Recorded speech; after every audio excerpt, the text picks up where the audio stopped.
Generally, when you look at policy discourses, more kind of Europe-wide at least, if not beyond, I stay with Europe now to be on the safe side, it's very much directed towards we need more and faster innovation. It's more and faster.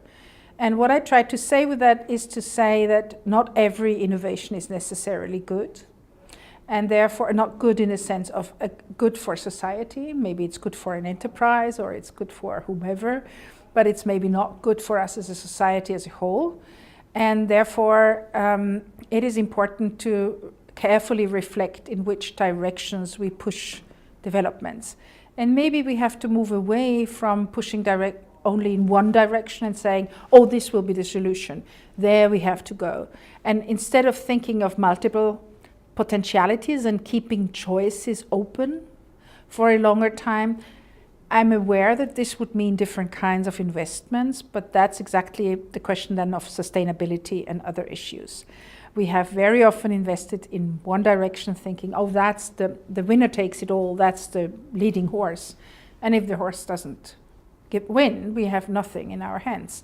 So I think we need to have more complex strategies in dealing with innovation and think about directions, because I think when it comes to directions, the integration of different forms of citizens, publics, social groups might be more interesting than when it gets to the nitty-gritty detail of things, because there you need a lot of specialized knowledge.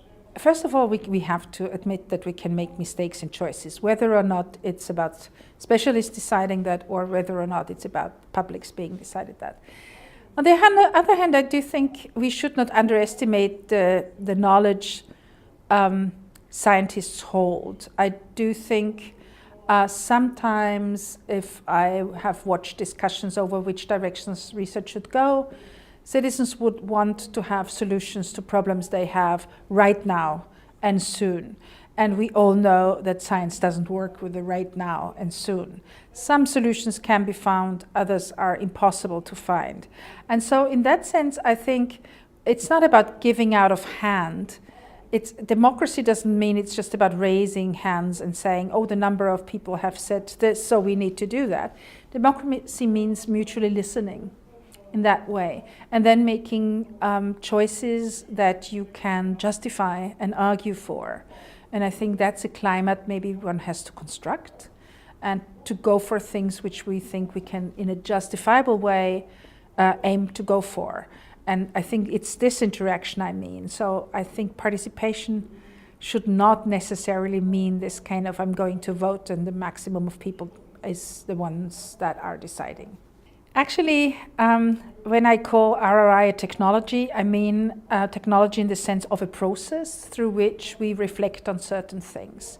Now, if you see RRI as a technology of humility, it means that we are humble enough to admit the limitations of a purely scientific approach. And we admit that inequalities are built into many things. We admit that we have uncertainties which we cannot solve. So it's not a question of investing a bit more. Certain questions cannot be answered. But it's necessary to admit that we try the best to make fair judgments and to make that transparent. I think that's a technology of humility. And in that sense, that's the way how Sheila Jasanoff kind of frames that.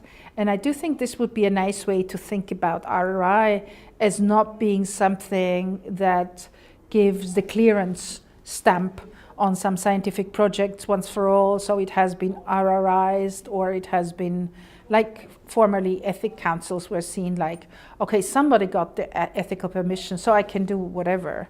It is permitted. So to keep that in the process and to keep this awareness that science does a lot of really good things, but it has its limits, and to kind of remain reflexive about the limits of what we can know.